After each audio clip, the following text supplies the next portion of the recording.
Екі жалқау. Жаздың бір аптап ыстық күні екен.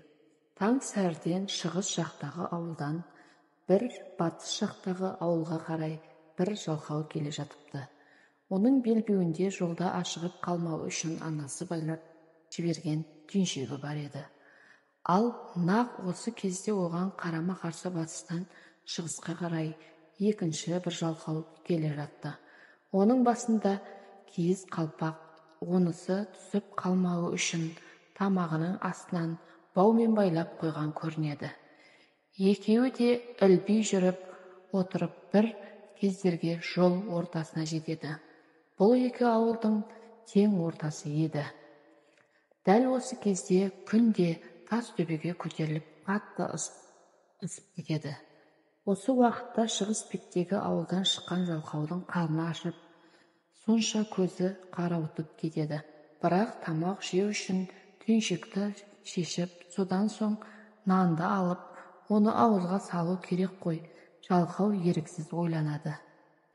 Машақаты көп жұмыс екен, онан гөрі аш жүре бергенімнің өзі артық шығар дейді.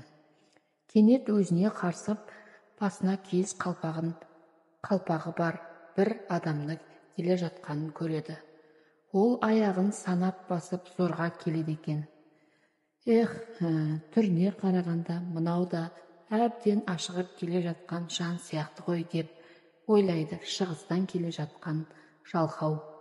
Аузын қара, аңқиған тісі сілекейі шұбырып кетіпті.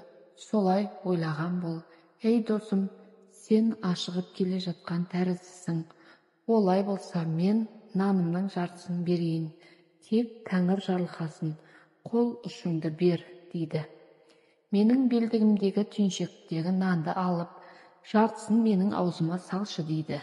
Сонда батыс жақтан келе жатқан жалқау оған одан да бұлай істейік, дейді. Сен менің тамағымның астындағы бауды қаттырақ байлап бер, әйтпесе қалпағым басымнан түсе береді. Сол себепті де аузымды ашып әрең ілбейіп келемін, дейді.